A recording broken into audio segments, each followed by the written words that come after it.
During World War II, the United States created one of the strangest and most brilliant weapons in history, an army of artists. Not soldiers with rifles, not generals with medals, but painters, sound engineers, stage designers, and radio technicians. Their mission was unlike anything the military had ever done before, to fight the Nazis with illusions. This is the untold story of the Ghost Army. It began in 1944, in the dark days of the Second World War. The Allied forces had stormed the beaches of Normandy on D-Day, and the push into Europe was underway. But the German army was still powerful, and every move the Allies made risked catastrophic loss. So military strategists came up with a wild idea. Instead of meeting force with force, what if they could trick the enemy instead? What if the Germans could be made to believe an entire army existed, where there was none? And so, the U.S. formed a top-secret deception unit, officially named the 23rd Headquarters Special Troops, but soon known by a different name whispered through military circles: the Ghost Army. This wasn't your ordinary group of soldiers. There were only about 1,100 men, handpicked not for their combat skills, but for their creativity. Many were artists, designers, actors, sound engineers, men who had worked in Hollywood, advertising, and art schools before the war. Among them were future fashion designer Bill Blass, abstract artist Ellsworth Kelly, and photographer Art Kane. Instead of being trained to kill, they were trained to deceive, to turn the battlefield into a stage and the enemy into an audience. Their job was simple, but incredibly dangerous. Make the Germans believe they were facing an entire division and sometimes 30,000 men strong, when in reality, they were just a handful of artists with imagination and nerves of steel. The Ghost Army had three main weapons: visual deception, sound deception, and radio deception. For visual deception, they created fake tanks, trucks, jeeps, and artillery, all made of rubber and canvas. These inflatable vehicles looked completely real from a distance. A tank that weighed only a few pounds could be lifted by 4 men, carried into position, and inflated in minutes.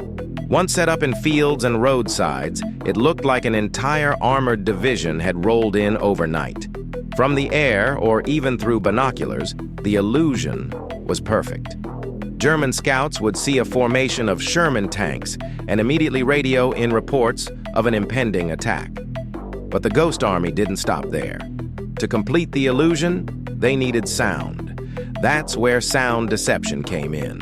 Using massive speakers mounted on trucks, sound engineers played recorded noises of real battles. Engines rumbling, hammers clanging, soldiers shouting orders, even the squeaking of tank treads on mud. These recordings were so detailed that they could make it seem like an entire army was setting up camp just beyond the trees. The sound systems could project over 15 miles, echoing through valleys and towns. At night, while villagers tried to sleep, they'd hear what sounded like an army moving in. Trucks, shouting, engines. They'd tell German soldiers what they heard, feeding the illusion even more. The Ghost Army wanted everyone to believe the lie. The third part was radio deception, and it was perhaps the most brilliant of all. Skilled radio operators mimicked real divisions, sending out fake-coded transmissions. They studied the patterns and personalities of actual Allied radio operators and copied their habits exactly, down to the way they tapped Morse code. Enemy intelligence would intercept the signals and believe that major Allied divisions were moving across Europe, when in fact, those divisions were miles away. All of this was done under extreme secrecy. Even other Allied troops often had no idea that the army they saw was made of rubber, and the danger was real. The Ghost Army was often deployed right near the front lines, within range of German artillery. If the deception failed, they could be discovered and wiped out in an instant. Their missions were codenamed operations, with cryptic names like Operation Brest, Operation Bettemborg, and Operation Viersen, each one a test of their ability to turn illusion into survival. One of their early missions took place near the French town of Saint-Lô in 1944. The Ghost Army's job was to simulate the presence of an entire armored division, giving the real units time to reposition. They inflated hundreds of tanks, placed fake artillery in open fields, and used sound recordings of construction to make it seem like the army was preparing for an attack. When German reconnaissance planes flew over, the enemy believed what they saw: a huge army assembling. As a result, the Germans diverted forces to defend an area that was completely empty. The Ghost Army had just pulled off their first great illusion. But their most legendary mission came months later, in March 1945, near the Rhine River. The Allies were preparing to cross into Germany, a dangerous move that could decide the fate of the war. To succeed, they needed the Germans to be distracted, to believe the crossing would happen somewhere else. That mission fell to the Ghost Army. The operation was called Operation Viersen. Under the cover of darkness, the Ghost Army went to work. They rolled out hundreds of inflatable tanks and artillery pieces, set up dummy camps, and positioned fake trucks along the roads. They blasted the sounds of troops moving, vehicles revving, and metal clanging through the night. They even lit fake campfires to make it seem like thousands of soldiers were preparing to attack. German scouts reported a massive buildup of Allied forces near Viersen. Believing it to be real, the German command moved reinforcements to face this threat. But the real Allied army, miles away, crossed the Rhine with minimal resistance. The illusion had worked perfectly. Historians later said this single deception may have saved tens of thousands of lives. But it wasn't all success and spectacle.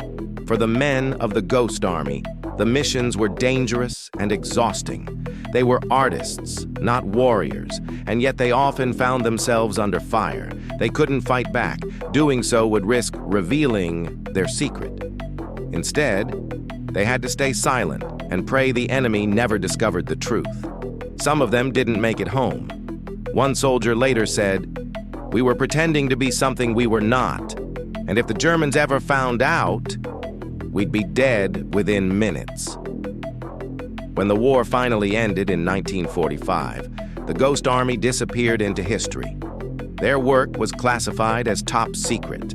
For more than 50 years, their story remained hidden. Even their families didn't know what they had really done. It wasn't until 1996 that the US government finally declassified their files. And only then did the world learn that this small band of artists, designers, and engineers had saved countless lives without firing a single shot. In 2022, the United States Congress officially awarded the Congressional Gold Medal to the surviving members of the Ghost Army, one of the highest honors in the country. It was a long overdue recognition of their courage, creativity, and genius. Today, their legacy continues to inspire. Their story is taught in art schools, military academies, and leadership programs. It reminds us that war isn't always about who has the biggest gun or the strongest army. Sometimes it's about who can think differently. The Ghost Army proved that art and imagination could be powerful weapons. They showed that creativity can save lives. And perhaps the greatest deception they ever pulled was convincing the world that they never existed at all.